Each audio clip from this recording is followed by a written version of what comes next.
सुने एक अजीब मगर सबक आमोज कहानी जो एक ऐसे गांव में पेश आई जहां लोग खूबसूरती को सिर्फ रंग से पहचानते थे। उस गांव में गोरा होना फख्र समझा जाता था और काला होना कमजोरी समझा जाता था। मगर एक दिन इसी गांव में एक ऐसा वाक़या हुआ जिसने सब लोगों की सोच बदल कर रख दी। ये कहानी है एक गोरी माँ और उसके काले बेटे की। बहुत ज़माना पहले एक खूबसूरत गांव में जरीना नाम की एक औरत रहती थी। वो बहुत खूबसूरत थी। उसका रंग इतना गोरा था कि लोग कहते थे चांद भी उसके सामने शर्मा जाए। मगर जरीना सिर्फ खूबसूरत ही नहीं बल्कि बहुत नेक दिल भी थी। वो हमेशा दूसरों की मदद करती थी और किसी को तकलीफ में नहीं देख सकती थी। कुछ साल बाद अल्लाह ने जरीना को एक बेटा दिया। घर में खुशी का माहौल था। सब लोग मुबारक देने आए, लेकिन जब लोगों ने बच्चे को देखा तो सब हैरान रह गए, क्योंकि बच्चा अपनी माँ की तरह गोरा नहीं था बल्कि बहुत काला था। गांव की औरतें आपस में सरगोशियां करने लगीं। कुछ लोग कहने लगे, ये कैसे हो सकता है, माँ इतनी गोरी और बेटा इतना काला। बाज़ लोगों ने तो यहाँ तक कह दिया कि ये बच्चा अच्छा नहीं है। ये बातें सुनकर जरीना के दिल को बहुत तकलीफ हुई, लेकिन उसने अपने बेटे को सीने से लगा लिया और कहा, मेरा बेटा दुनिया का सबसे खूबसूरत बच्चा है, क्योंकि माँ के नज़दीक उसका बच्चा हमेशा खूबसूरत होता है। जरीना ने अपने बेटे का नाम नूर रखा। वक्त गुजरता गया, नूर बड़ा होने लगा, मगर गांव के बच्चे अक्सर उसका मजाक उड़ाते थे। वो उसे छेड़ते और उसके रंग पर हंसते। नूर को ये सब बातें बहुत बुरी लगती थीं।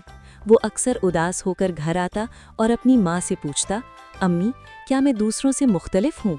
क्या मैं बुरा हूँ?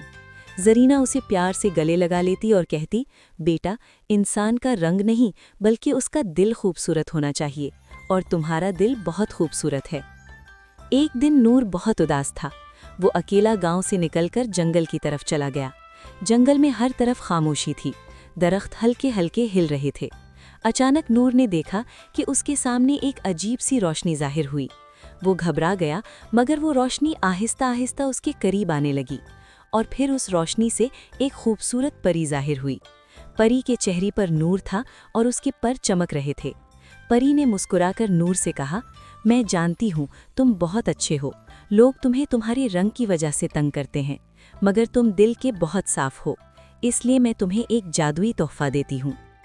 परी ने नूर को एक चमकता हुआ पत्थर दिया और कहा, जब भी तुम कोई नेकी करोगे ये पत्थर चमकने लगेगा और लोगों को मालूम हो जाएगा कि असल खूबसूरती दिल की होती है। नूर ने खुशी से वो पत्थर ले लिया और घर वापस आ गया। कुछ दिन बाद गांव में अचानक आग लग गई। हर तरफ शोर मच गया। लोग अपनी जान बचाने के लिए भागने लगे। इसी वक्त एक छोटा बच्चा एक जलते हुए घर में फंस गया। सब लोग खड़े देखते रहे, मगर कोई आग के अंदर जाने की हिम्मत ना कर सका। नूर ने ये मंजर देखा तो वो फौरन आग की तरफ भागा। लोगों ने उसे रोकने की कोशिश की, मगर नूर नहीं रुका। वो आग के अंदर गया और उस बच्चे को उठाकर बाहर ले आया। जैसे ही वो बाहर आया, उसके हाथ में पकड़ा हुआ जादुई पत्थर तेजी से चमकने लगा। सब लोग हैरान रह गए। इसी वक्त आसमान से एक तेज रोशनी उतरी और वही परी दोबारा जाहिर हुई। परी ने सब लोगों से कहा, तुम लोग हमेशा रंग को देखते रहे, मगर अल्लाह दिल को देखता है। ये लड़का सबसे खूबसूरत है क्योंकि इसका दिल साफ है। आज इसने अपनी जान खतरे में डालकर एक बच्चे की जान बचाई है। ये सुनकर सब लोग शर्मिंदा हो गए। उन्होंने नूर से माफ़ी मांगी और उसकी माँ जरीना की आंखों में खुशी के आंसू आ गए। उस दिन के बाद गांव में किसी ने किसी के रंग का मजाक नहीं उड़ाया। नूर बड़ा होकर गांव का सबसे इज्जतदार और नेक इंसान बना, और लोग अपने बच्चों को उसकी मिसाल देकर कहते थे कि इंसान की असल खूबसूरती उसके दिल में होती है, ना कि उसके रंग में। और यही इस कहानी का सबक है कि कभी भी किसी इंसान को उसके रंग, शक्ल या लिबास से नहीं परखना चाहिए, क्योंकि अल्लाह के नज़दीक सबसे खूबसूरत वो है जिसका दिल साफ हो।